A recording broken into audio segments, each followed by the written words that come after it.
myself again. But it's the only way you're ever gonna learn. You look back and it's all in the past. I'm dwelling on the thoughts I cannot say to you. If I don't say the words, then maybe it's not true. It feels alright. Good evening, welcome to NUFC Matters with me, Steve Wraith. Thursday night, normal service resumed. Gibbo and Supermac joining me in the middle of the first week of World Cup fixtures. And just so you know the results, Switzerland 1, Cameroon 0 is a full time, Uruguay 0, Korea 0, Korea Republic 0. And just finished now on ITV, Portugal 3, Ghana 2. And Cristiano Ronaldo has a smile on his face, which is something that's quite rare these days. But yeah, it is indeed. It is indeed. It is. And Gibbo, I don't know whether you want to stand up, mate, but you've got something rather special that you're I don't know. Can you see that T-shirt? You've cancelled dying, Gibbo. Yes, cancelled dying. That remember I said on our show, the three of us, was it last week when we're being enthusiastic about how well Newcastle done, and I just off the top of my head said I've cancelled dying because I'm going to stay around to see Newcastle win something. So I've waited since 1969. You can't begrudge me that. So it was suggested that we do a shirt saying Gibbo's cancelled dying for the fun of it. So there we are. So I'm going to stick that in the Chronicle on Monday that I've cancelled dying. The Chronicle will be sick because I think they're trying to get rid of me, but I refuse to go. I'm going to stick round and see who wins something. John, they've been trying to get rid of you for 60-odd years and you still hang around. You've been trying to shake me off all that time, Malcolm. Yeah. I'm a stubborn old so-and-so. There's no chance, pal. And by the way, this is Newcastle winning something. If England happen to win the World Cup, which they won't, but if they happen to, that doesn't count. I'm still sticking around. This is Newcastle winning something. Absolutely. All of the stars are going to align. Newcastle to win the league, England to win the World Cup. It's all going to happen this year, Gibbo, and those T-shirts will be defunct by the end of the season. Well, that would be absolutely wonderful, but I did stress that I'm not going to fall off my perch the minute we win one thing. I'm sticking around for the glut of trophies we're going to get. The League Cup, the FA Cup, the Champions League, the Premier League. It's going to be terrific. I'm going to be 106 and look 21, rejuvenated. I'll have had jump leads put on me and I'll be looking as happy as Larry. Fantastic. Fantastic. So, well, if anybody wants to buy I've cancelled dying T-shirt, the link is in the chat. I've posted it at the top. Might be a nice little present for, your missus or your husband. But get yourself a T-shirt today. A nice little Christmas gift. I've cancelled dying. The John Gibson T-shirt is now live on the website. The link is at the top. Okay, let's talk England, Gibbo. It's a few days past. We're coming up to the next fixture against America, the USA tomorrow. You, of course, will be in Pumphrey's tomorrow night, Gibbo, and Supermac will be live at the Dog and Parrot, talking pre-match and half-time, Malcolm, tomorrow. But Gibbo, for you, the first game against Iran, we asked England to make a statement. They certainly did that. Well, unbelievable, to be truthful. Who would have said, two things struck me on the game overall once it was over and we're on the way home. Who would have thought that in the opening game of the World Cup, bearing in mind England's form had been iffy, that England would score 6 goals to start with? Who would have said England would score 6 goals in the opening match? And who would also have said England will score 6 goals in the opening match, but Harry Kane won't get one? Well, John, I can answer you that. That in the Daily Mail a few days back, there were 6 both journalists and guest writers who were asked to give their match preview and what the score would be. Not one of them said that England would score more than 2. No, not one of them. And so, in the Dog and Parrot, I mentioned this, just prior to the Iran match, and I said I can't believe that there isn't a more confident approach to all of it, and I said, so go and score 4 or 5. You know, for heaven's sake, come on, we are that good, and Iran certainly aren't. And Mind you, I should have mentioned 6 as well, shouldn't I? you should have done, but Yeah, also Harry Kane not to get one of the 6, Malcolm. I know, that's is a bit of a incredible. That surprise. is the incredible part of it all. Yeah. But mind you, you say that we are England and we should get a big score like that, and you're absolutely spot on. But I know that Germany happened to think that when they played Japan, and Argentina happened to think that when they played Saudi Arabia, and they both got their backside firmly smacked. Well, they did. Yeah, well and truly. And did you see the Saudi Arabian match? No, just the highlights, Malcolm. I saw Just the highlights, but you saw the second goal. Mm. I thought that was the goal of the tournament so far. Sensational, Malcolm. Yeah, wasn't it? Oh dear me! It just went past 3 players and slotted it in in absolutely beautiful fashion. I tell you what, Malcolm, our owners must think it's their double birthday. The own Newcastle United, who are 3rd top, and Saudis just destroyed Messi in Argentina. They must think, let's stop the season and the World Cup now. We've won the World Cup and Newcastle's finished 3rd in the Premier League. We'll just call it quits, Malcolm. Yeah. And don't forget, the guy who scored for Saudi was called Al Shira. Was he really? Oh no! Are you kidding? Al Shira, Oh. Sheira, Al Shira. He wasn't the baldy head guy with the bristles on his cheek, like not like you, Steve. I meant like our Shearer. Yeah. But, I tell you what, he finished like our Shearer. He Fantastic. did. Great finish. I mean, I would imagine as well, in due course, we've said this on the show before, but we will end up with a Saudi Arabian player at some point signing for Newcastle. I've got to be honest, now that we're talking about it, Malcolm, the centre-half that played for Saudi that day had a fantastic game because they were up against it the last half hour, and he stopped everything. Yes, he did. He certainly did. I don't know who he plays for, club-wise. I was going to say a few of them, Malcolm. A few of them, I think, play in addition, in Europe with good clubs. Mm-hmm. 1 or 2 of the players. Because I was asked today earlier when I was elsewhere, I was doing a gig up at Newcastle United and one thing that then I was asked, the shocks has been in the World Cup here with Japan beating Germany and Saudi beating Argentina.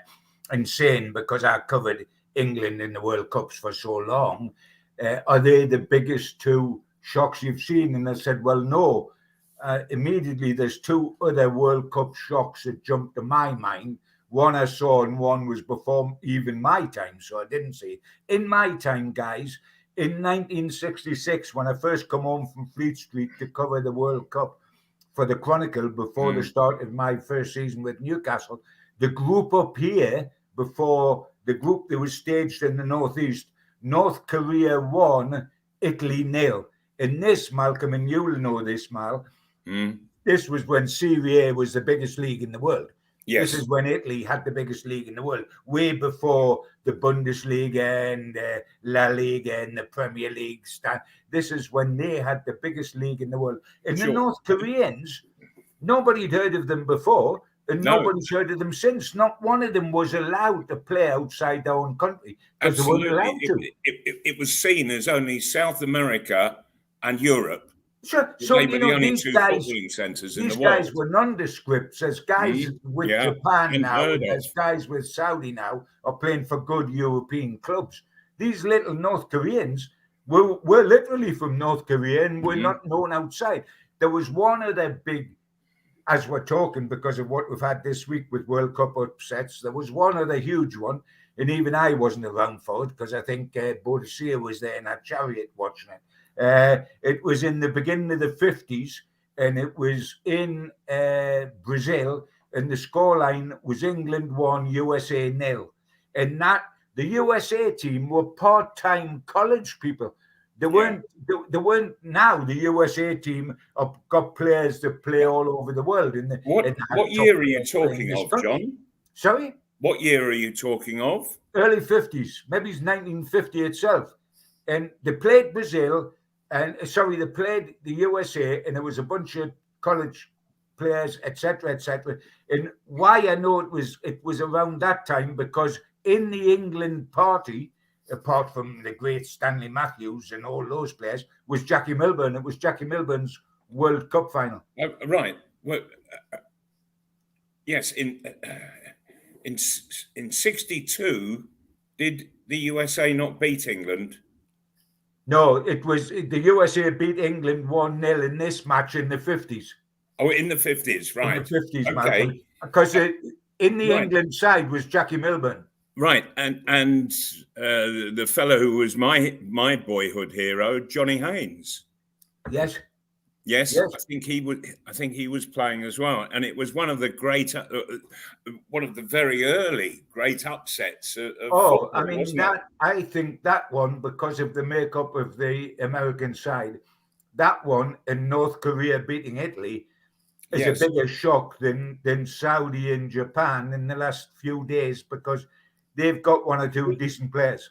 Well, they have, but also, John, that the game is levelling up around the world, because the likes of Saudi Arabia, all their players are finding themselves in Europe. That's what I was saying. So yes, absolutely. Their levels are just rising dramatically. The best players aren't playing at home. The best players aren't playing at home, Malcolm. The best players aren't playing in Japan. The best Japanese players, and the best Saudis aren't playing in Saudi. They're playing in Europe. But North Korea in that American side, they were just rank amateurs playing at home. Yes, and they beat two of the great side. It was a little bit like, let me think. Give me a moment, Malcolm. It was a little bit like a non-league side beating the first division side in the FA Cup. Newcastle and everything. It was a bit like that. Let's talk about... I prefer to think about Yeovil beating Sunderland. Well done, you. Well done, you. I do. And I prefer to think about Newcastle United winning and Manchester United a week later. But there we are. Yes. Let's talk about this. John from Q-Tech has said, Roy Keane has just said live in the studio he's had a call saying Ronaldo to Newcastle, something we've discussed on here over the last couple of days since I came back on doing live shows.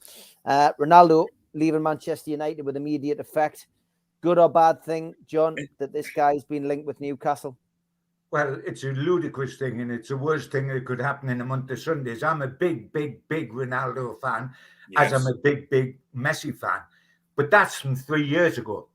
And their standing in football will be untouched. They have been fabulous. They will be in the top half dozen the world has ever seen, topped off, in my opinion, by Pele. But this isn't the time to get Ronaldo. He's 37, for goodness sake. He is the worst nightmare that could happen to Newcastle United. Newcastle play a high-pressing, high-tempo, quick type of game. That is something Ronaldo can't do anymore. Sure, and it's a team game, John, that's being played. It's a team game. It's not being played on an individual basis. And Ronaldo plays individual.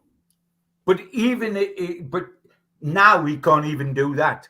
Yeah. I mean, to me, his best days are so far behind him, it's untrue. Sure. And he would be an unmitigated disaster for us. And I don't think for one moment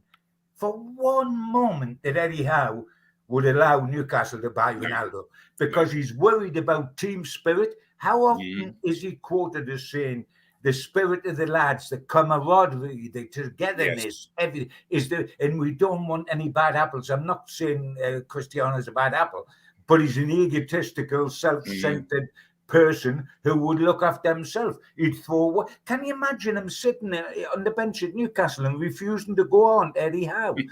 All the team spirit we have built up. He would be a walking, unmitigated disaster for Newcastle. Couldn't agree more. Let's say it now. I've got all the respect in the world for him. We don't want. He is the last type Newcastle need right now, and I think Malcolm, you've been nodding away. You couldn't agree more with that. Couldn't agree more, John. Yeah. He is the last player in the world that I would see Eddie Howe signing. Totally. it's interesting, guys. By because- the way, I might have to live to be 200 if Ronaldo comes here. Never mind this cancelling diet. I might have to wait a lot longer to win something if Ronaldo comes to Newcastle. Yeah. The bottom line is that, if this had been 12 months ago, before the takeover, we would have been going, wow, Ronaldo to Newcastle. Now we're actually all going, probably not the best thing, but interesting. No smoke without fire. Somebody like Roy Keane, I've got to be honest, he's a straight talker in the whole, Well, if there's no smoke Yeah, without but- fire, I'm just a way to get me bucket of water. But even Pour it over. even straight talkers can be misinformed. Exactly. Oh, yes, and 100%, always right. Look at him in Souness the other day. That was a bit of fun. Was it a penalty or was it not a penalty? I thought it was going to be the greatest fight since Tyson fought Holyfield when them two started on the touch. Can you remember that? At half time, it was. I can, yeah. Penalty or not? By Jove, that looked as if it was going to be a bit tasty. I think it would have been a bit more powerful in Dyer v Bowyer with Newcastle. Right? I mean, neither of them could punch their way out of a paper bag. Like. We do get some bizarre questions on this show, and Ian Toon Trader says, question for Supermac.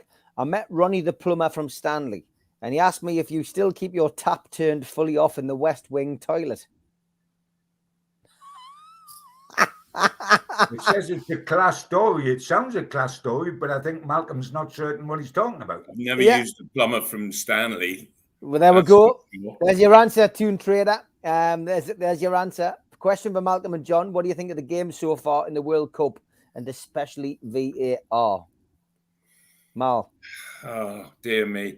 Now, I'll tell you what Mitch says. It's not VAR that's the problem. It's the people that are using it. Yes, absolutely. And also, if you're going to use VAR, it has to be applied to every single minute and every single incident of every single game. You can't say, oh, well, we're going to use it sparingly for that game. We're not going to use it for that game. We're going to use it totally for that game. Can't do that. It has got to be equal to all teams. And I think that VAR could be a good thing, except they don't know how to use it. They don't know how to apply it.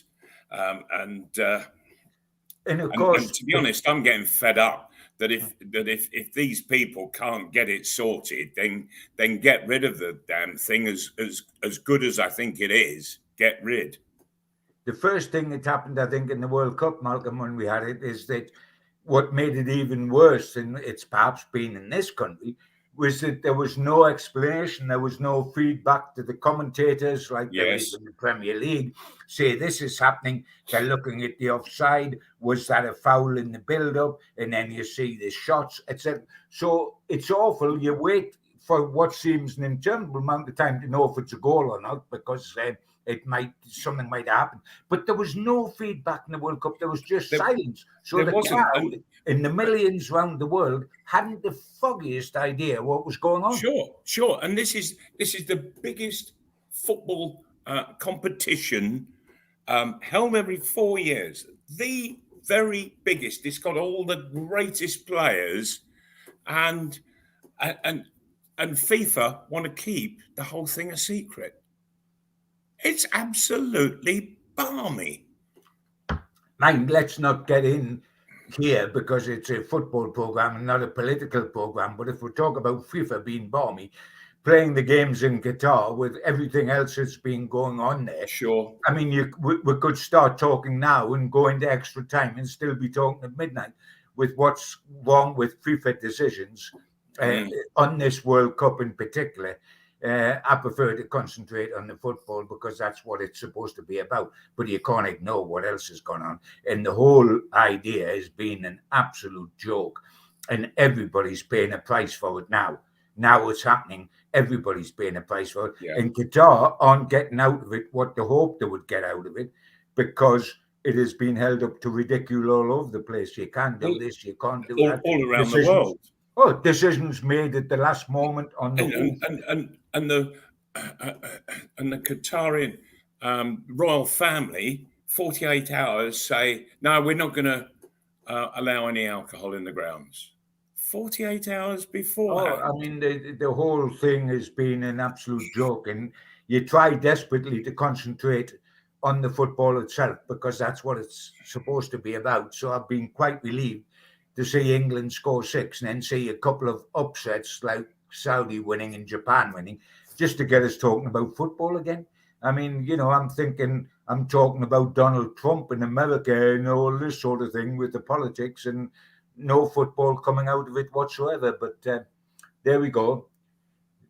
England to win the World Cup, Newcastle to win the Premier League and the Champions League, more cheese for the miners, and everybody's quite happy.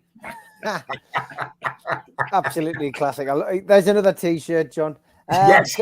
Kenny Ranson, do you think with the added time being for the ball being out of play and injury should be visible on a clock at the game and calculated as the game goes on and stopped on the said minute? I mean, this is something which I've never really experienced in football, but the England game had 24 minutes added time. I mean, John, I've never known anything like 24 minutes of what, Steve? Added the ball time. In play? Yeah, I mean, after the end of the first round of games, we've now, in all of those games, we've now had over 1.5 games extra, in theory, with all the added time. If you add up all the games so far in the World Cup, we've had 1.5 games extra because England's game was 24 minutes added time. Remember Malcolm, the goalkeeper, got dropped when he crashed heads with his own centre half, and it took about 10 minutes he was so concussed. It took about 10 minutes for him to come round, and then when he come round, they let him continue. And then he had to go off, didn't he? Just a matter of minutes later. I was going to. Minutes later, after restarting, the next time he had to claim a ball, he just plucked the middle ball out of the 3 he could see, and he had to stop again, and he went off. He was concussed, for goodness sake. He was knocked out like Mike Tyson used to knock people out, and yet they kept him on the pitch while he got 20 minutes of treatment, or 10 or 15 minutes of treatment, allowed him to restart when he couldn't see anything but clocks going round, and within minutes he had to go off completely. It was totally ludicrous, but that England game just went on forever. Because of, I know it only lasted 90 minutes because we had a quarter of an hour of no game at all. I mean, they didn't know whether to warm down, warm up, what to do with it. And also, evidently, the temperatures out there, it's as hot as heck, but they've got all these cold air being pumped into the stadiums. So 1 minute you're as hot as heck, and the next minute you're shivering. So when the game stopped, you don't know whether to keep jumping up and down to keep warm, or you're so warm you're going out. John, it'll make no difference to out on the pitch, because usually out on the pitch it is anything up to 20 degrees hotter than in the normal temperature is. But you're right, Steve. It's absolutely crazy how these games are going on longer. And by the way, one of the things, seeing as one were high horse, we might as well get rid of them all in one go. In the England game, if you remember, right at the end, they got a penalty and scored. Iran, if you remember, to make it from 6-1 to 6-2. They were awarded penalties, scored. And it was supposed to be that our defender had his arms round their attacker. What about that Harry Maguire penalty when it was 0-0?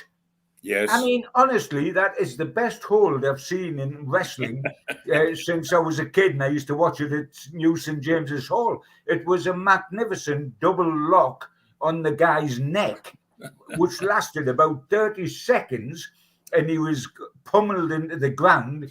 And not only did the referee not see it, but VAR didn't interfere with that. That's the most blatant penalty. Of all the penalties given and not given, the most blatant penalty was that one, and it wasn't given. So, I mean, as you say, Steve, it's not VAR's fault. It's the people looking at VAR. Yes. VAR would have said that was a penalty. But the people looking at VAR didn't want it to be a penalty, so it wasn't a penalty. Right, but nothing's ever said at the beginning of the game whether it's going to be full VAR or sporadic VAR or no VAR at all. There's Nothing said being about said. anything, No. Malcolm, which is infuriating.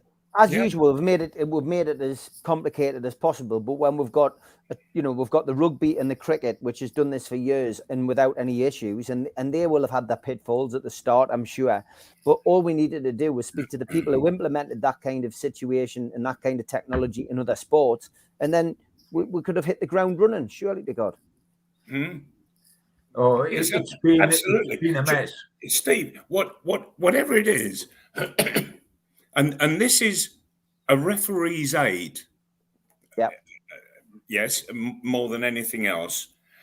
And so you can't have a referee's aid that's only used some of the time. It's got to be all of the time or not at all.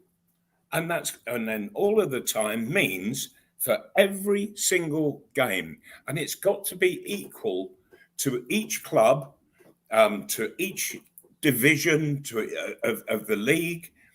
You cannot apply it here and there in one game and all the time in another game, and then not have it for a third game. Don't use it at all. It's an absolute nonsense. So it's the people, and I think I haven't seen VAR used properly at all. And the only time I've seen it used properly is when it's given Newcastle a good decision. It's given them a bad decision, really bad very badly. But when it's given us a good decision, I think Crystal Palace makes it an absolute laughing joke. If you remember the goal that Newcastle scored and it was disallowed. Oh yeah, when he was pushed into the goalkeeper. Into Willock, Willock was pushed into the goalkeeper. Should have won. But when they reviewed it on VAR, they didn't go back far enough to the push. Yeah. All they saw was Willock just bashing into the goalkeeper. Well, that's absolute nonsense, for heaven's sake. You've got to look at the whole thing in clear fashion. And, but as Steve said, that's human error. It's not technology error. It's technology that's being applied to the game. It's being applied by people who have never played the game. Yeah. And they're not using the experience and knowledge of people who have played the game and how it should and how it should be applied. But they should know, Malcolm. I'm talking Premier League here, not the World Cup. They should know, though. They've all the people involved been top referees for about 20 years or something. If they don't know the rules of the game, John, that doesn't mean to say that John, that doesn't mean to say that they know and understand the game. They know. You would hope it would give them a bit of a clue, but they don't know how the game is actually played and what players are doing. Well, they must have left it wrong for 20 years then. Most of them have. Most of them have, John. And that's why I say that ex-players should be involved.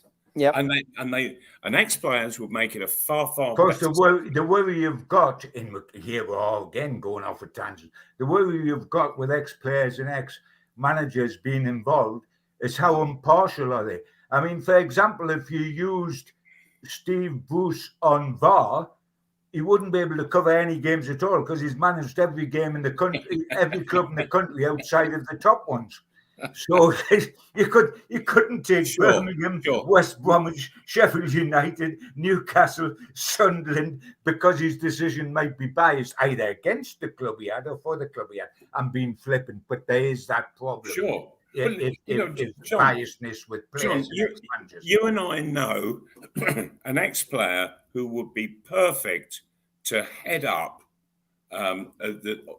all the ex-players in the VAR situation. And that's Frank Clark.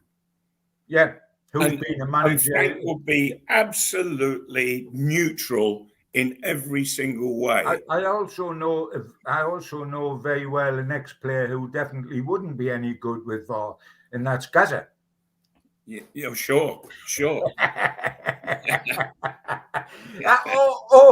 Or he would be absolutely terrific because he would definitely come from left midfield on everything. So it could be the most entertaining thing you've ever seen, but who knows? Brazil We'd kicking like off. to keep it realistic, though, John. Yes. Brazil are kicking off in half an hour. Bruno is on the bench. We're going to have a quick ad break now, and we will be back after this. A big thanks to all our sponsors, starting off with Skips and Bins. Telephone 0800 25 45 25 3. Email inquiries at skipsandbins.com. The website is www.skipsandbins.com. Easy, contract free, and pay-as-you-go waste collection. Thanks also to Garden of Healing Dispensary, CBD hemp and cannabinoid specialists. Find them at thegohd.com. Thanks also to 3 Properties, and they specialize in sourcing investment properties for their clients who are looking to invest in the Northeast. They offer a full in-house service from sourcing the deals to managing the properties for you. They've done over 100 plus deals in the past 12 months for clients all over the UK. Give them a follow on Instagram, matty.patter_northeast property and phil.reed_northeast property, or email phil@3property.co.uk if you're interested in getting a good property deal. Big thanks also to Mr. Vicky's sauces, handmade in Cumbria. You can find them at mrvickys.co.uk, or order some of the sauces by calling 01768 210 102 or emailing info@mrvickys.co.uk. Thanks also to Blowhole Brewery, and their cans are vast and in the shape of the old Newcastle United strips from the 1990s. Bonnie Blonde, Geordie Juice, and Fog of the Tyne. Some great beers. Get yourself to blowholebrewery.co.uk to order your cans in for the festive period. Thanks to Media Arts for all the help with the video side of things. And thanks to qtechshop.co.uk, makers of pool tables and snooker tables in Wallsend, Newcastle. If you want to subscribe to the channel, hit the subscribe button on the bottom right-hand corner. Hit the like button and click share. Please join the channel as well to support us. We're also available as a podcast on iTunes, Spotify, and other podcast providers. If you want to join the channel, you can use this QR code or just go to nufcmatters.com and look for membership pack. If you join in that particular way, you get a scarf, a cup, a pen, and a membership card, and entry into the monthly draw. We also give you a free car sticker. All you need to do is subscribe to the show and then email john@nufcmatters.com to claim it. We also support the food bank on this channel, nufcfansfoodbank.co.uk. Go to that website and make a virtual donation today. Couple of events coming up. Paul Gascoigne is at the Fed on the 4th of December. Contact the Fed in Dunstan and Gateshead for more information. And Peter Beardsley, 20 tickets left for this, is at St. Dom's Catholic Club in Newcastle on the 10th of February next year. Contact St. Dom's via their contact details on their website or on Twitter. If you're looking for a Christmas present for a Newcastle fan, you can go to badboysbooks.net. You could order a copy of Enemy from the Bender Squad to the Gremlins, or the last remaining copies of Black or White, No Grey Areas by Lee Clark and Will Scott. If you're looking for a Christmas jumper for your night out, go to nufcmatters.com and get your Bruno jumper today. Simon Mulholland is a watcher of the show, but he can never watch live. And he sent a question in. He said, "Hi, Steve. I love the shows, but I never get a chance to listen to Supermac and Gibbo live." He said, "I would love Supermac's opinion on something if you can ask him. I feel that our strikers make far too few runs to the near post, and this really frustrates me. Does he agree or disagree or have a comment?" I do agree. And I don't think it's limited just to Newcastle United, that forwards generally in the game play the game quite differently to how it used to be played years back.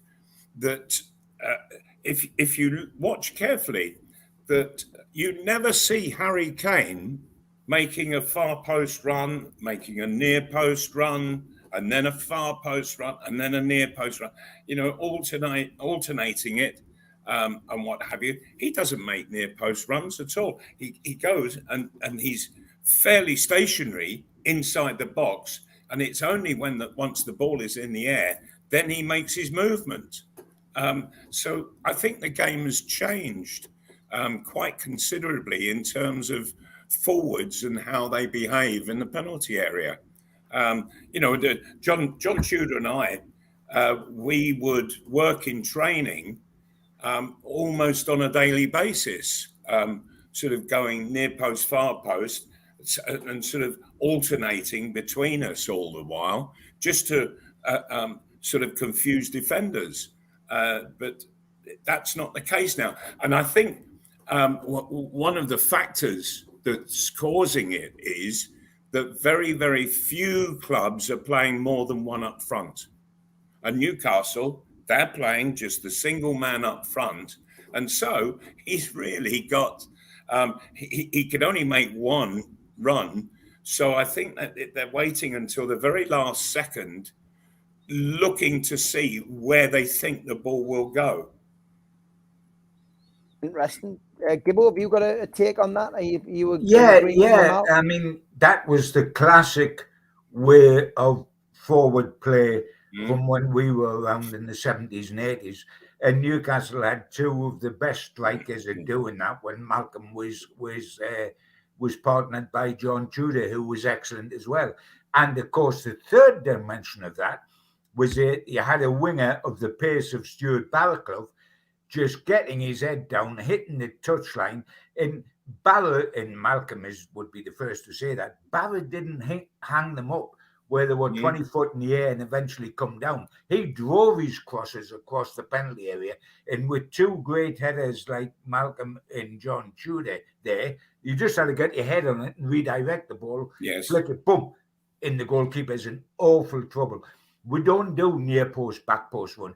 As Malcolm said, you do need two strikers for that. One runs near, one runs back. And then the striker hits one or the other. And the defenders don't know then who to go with. They would take Malcolm going to near post or John going to back or the other way. What do I do? What do I do?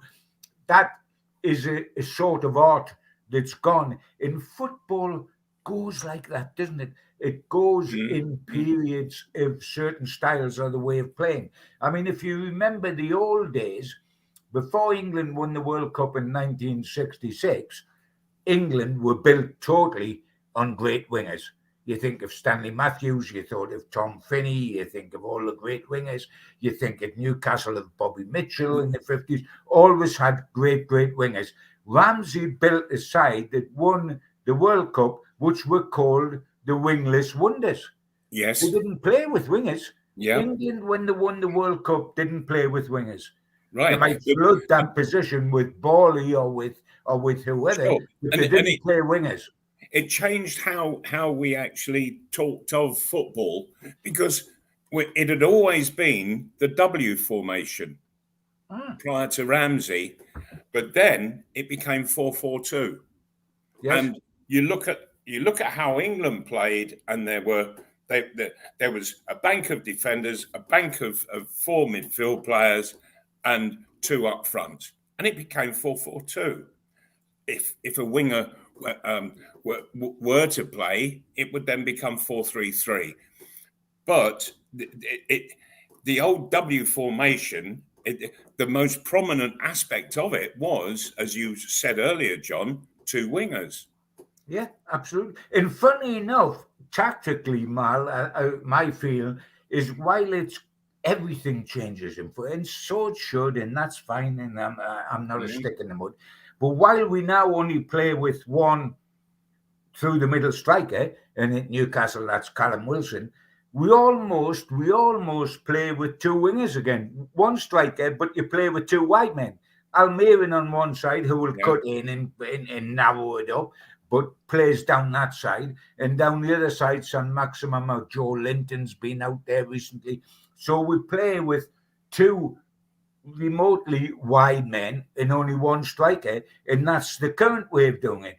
We used to play 4-4-2 straight. It's now 3 at the front, isn't it? But two of them are wingers, and only one guy is going through the middle, hoping to get support from midfield, whether that's from Willock or Bruno or whoever coming on and scoring. Tactics will change all the while, and you know what? It's like when Dodo Bird was around and when Malcolm had his shop. I mean, the wonderful thing was flared trousers. They went out, you had drain pipes, and then you go to flared trousers. Everything come round again, baby. So we'll get the near post and back post runs again. That's yes. I kept the flared trousers because I knew they'd come back. And by the time they come back, I'd put on so much weight I couldn't wear them, mind, but I still had them. So now that you're not going to die, according to your Thank T-shirt. you, Malcolm, I'm not. I've decided I'm not going to die. It's not worth it, really. But you don't have to buy any clothing at all. You've got. I'm not going to run around bollocks naked, Malcolm, for you or for anybody else, mate. Maybe it's when Newcastle win the Champions League, I will, but not before. Classic, absolutely classic. Norman says, anyone remember who wore the number 9 shirt the game before Supermac's debut?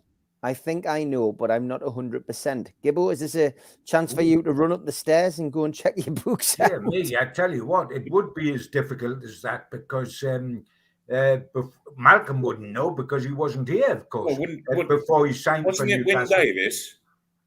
I don't think it was by then. I tell you what, if you two want to talk between yourselves, I will go and get me records. Go and find that out. And be able to tell you absolutely 100%. Carry on, guys. So you're talking of the last game of the season before I signed, Steve? I would imagine so, yeah. Well, that would have been Win Davis, surely. Interesting. Well, we'll find out. Gibbo will know. So Norman Seaman, hold that thought. And I'm sure we will find out in due course. Tom Dixon says, Malcolm and John, with England playing America tomorrow, would you change anything around or would you keep the same team? I mean, injuries sometimes dictate. I personally think you'd probably go with the same team, Malcolm, because they didn't do anything wrong. They've won 6-2. No, absolutely. And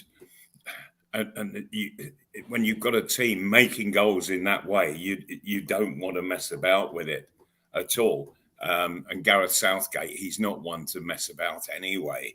And I think that you've got to play the same team, albeit there were doubts about Harry Kane. And I think that if it was that he wasn't fit enough, then I think Wilson is the perfect step in for that. And don't change anything else. Keep it all the same. Yeah, 100%. I agree. Yeah, John, you've got one of your books there, John. Here we go, the book's here. And Malcolm was 2/3 right when he said Win Davies. The season before Malcolm was 1970-71, and Win Davies played 3/4 of the season from the start with a number 9 on his back. And as we all know in those days, Malcolm, the centre forward always wore number 9. Yes. The number 9 wasn't Win Davies exclusively. When he was out the side, somebody else wore the number 9 shirt. That's right. But the name wasn't on the shirt. And so Davies played 3/4 of the season before Malcolm at number 9. And then he went out of the team at the beginning of March, and somebody wore that number 9 shirt from the beginning. Can I have a guess at it? Yes, that's what I was going to ask. From the beginning of March until the end of the season, the number 9 shirt was worn by somebody else. Keith Dyson. Spot on. Bloody hell, Malcolm, you're even more intelligent than you look. That's not difficult, John.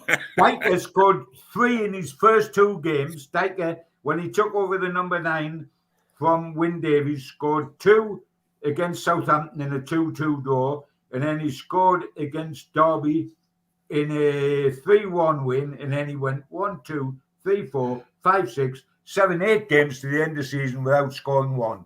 So Malcolm come in and changed the situation with the number 9 shirt, because Big Win was never a prolific goal scorer. He was an effective centre forward, but Pop Robson mopped up everything he did and scored the goals. He didn't score a pile of goals, Win. And Dyker went 8 games at the end without scoring, and then this fella come along and spoiled it all by scoring regularly. Right. Were you not surprised, though, John, that the partnership of Davis and Robson was sort of split up and both left within months of each other? Well, yes, I was, but Pop took the hump, you know. Pop took the hump and left before Davies. He felt that as a local boy that had come through, in the way that Monk and David Craig did, weren't local, but come through the academy. Yes. Come through the juniors, the apprentices, into the reserves, into the first team. And so it Pop. And he always felt that Newcastle United of that time bought the big names, and that's what the fans wanted. You bought Davies in, and he was a superstar. You bought Tony Green, you bought Malcolm MacDonald, you bought it, and they were the superstars. And the local kids were never really appreciated. They had to do twice as much and be even more successful and win. And he got a bit of a hump on, and he held a press conference in which he announced that Newcastle were basically a bunch of whatevers. Oh, really? Oh, yeah. Oh, did he not? Did he not? Put the cat amongst the old pigeons. It was like Nelson's monument. You know, when the pigeons take off. It was a bit like that, all scattered under this tirade. And of course, Brian went off, and then he was Sunderland, West Ham. He bounced about like a ball at Wimbledon, one side of the net to the other. And he was going to Sunderland, then to West Ham, then back to Sunderland, then to West Ham. Never played for Newcastle again. So, but I mean, it was because they had the basic there of a great partnership that could have gone on. And if I'm brutally ruthless, and in football, you've got to be brutally ruthless because that's the game, then the way to do it, and this is no disrespect to John Tudor, certainly, because I loved him to death, or Gowling, who would come eventually. But if Pop would have been the one to keep. Wynn didn't score enough goals for me as a centre forward. He was a terrific centre forward. Very true. He didn't score enough goals. He did buy the bloke on the right and still have kept Pop to go alongside him, and we could have really been cooking. Yes, he was an amazing goal scorer. Was Pop Robson? Fabulous. Fabulous skills, and the incredible thing is that he was never called up to the England squad. Well, Certainly never got a cap. It's often said, Malcolm, that he is the best striker that England never had. He never got one single cap. I mean, at least Kevin Hector, I think he got on for 10 minutes. Yes. But that was an England cap, and that's only, but he is an England international. Brian Robson played for the under-21s, as they were then, etc., etc. Never got a cap. And when you think, Malcolm, he went to West Ham, who had Greenwood, who became the England manager. West Ham had produced 3 players in the World Cup winning side, Jeff Hurst, Martin Peters, and Bobby Moore. And Pop joined them and played with them for some while. Oh, and scored a pile of goals for West Ham, yes. Malcolm. Oh, he did. He did. But never got in the England terrific side. Goals at that. Never got in the England. I mean, some of the goals he scored in the first cup, I mean, off the top of my head, when we beat Sporting Lisbon 1-0 at St James's Park, and he scored a volley on the run from outside the box. I mean, it was stunning. And this was on heavy pitches with a heavy ball and heavy boots, as you well know, Malcolm. Yes. So, yes, he was phenomenal, and he was much better, and not to get capped. And when you think that he went to West Ham and played around Moore and Hurst and Peters, you would think that would have guaranteed him a cap, wouldn't you? You know, playing with those guys because he watched all the time. He played at their level. He was as good as them. Oh, absolutely. Quality player. And I tell you what, if you look at some of the England caps, and I'm not talking about strikers, I'm just generalising. It's embarrassing, some of the people that can call themselves an England international, and Pop Robson cannot. Well, John, I did a little exercise it so happened that do you remember when England got beat by Poland at Wembley? And Yes, I do. Norman Hunter lost the ball on the right on the sideline. Cloughie called their goalkeeper a clown, and he saved absolutely everything. He was struck at him.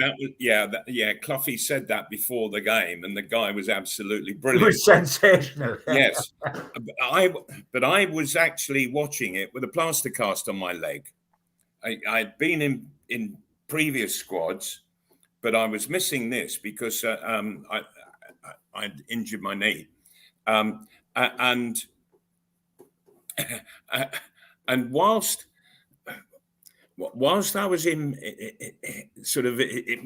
at home with nothing to do, I actually counted how many players had played for England in the 3 years. In the 2 years that I had been with the England squad. 26 forwards were in the squad. They didn't all necessarily play for England. No, but they were in the squad. John, there aren't 5 English forwards these days in the whole of the Premiership. And when you think about it, Malcolm, you were saying quite rightly, not all of them got in the team, but they were in the squad. Hope didn't get in an England squad. Never mind not play. Never mind not get on. He never got there for a squad.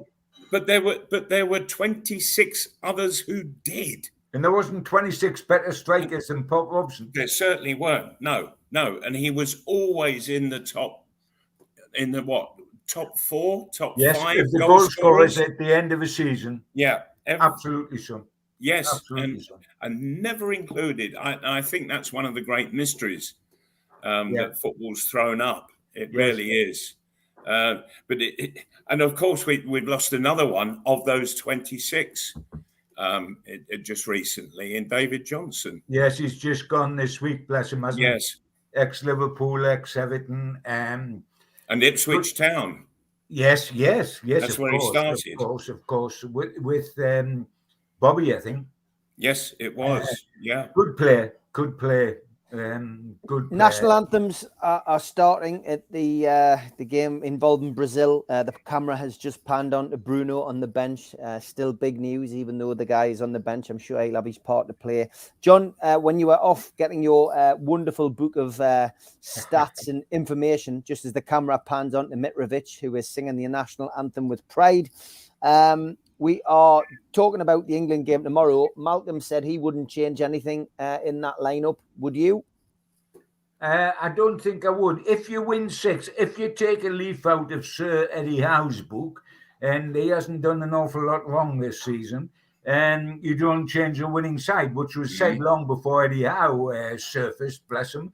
But it is a fact. And if you score 6... there might be 1 or 2 people say, well, we'll change somebody at the back because they let in 2 goals. But if you score and you win 6-2, tell me who should be dropped. I mean, who are you going to drop out of that side and improve the side? Are you going to drop Trippier and bring Kyle Walker in? When my last recollection of seeing Kyle Walker was seeing him disappear up the exhaust fumes of Maxi when Manchester City played at St James's Park. Tore him apart. I don't think you do. I would stick... Going forward, you can't do better than scoring 6. Defensively, yes, they let in 2. 1 was a penalty. It was dubious. We're not the strongest team in the world at the back. That is accepted. But if we score 6, we don't have to be the strongest team in the world at the back. The Entertainers weren't the strongest team in the world at the back, but they finished runners-up in the Premier League twice. Yeah. I would leave it alone. Keep playing in the opposing half, John. If you keep playing in the opposing half, that's a great way of stopping the other side from scoring. If they score and you're already 4-0 up, it's not too much of a worry. It's an irritation, but not too much of a worry. I would leave it be. I don't. I don't think we need concern ourselves too much that a team that won 6-2 is not good enough.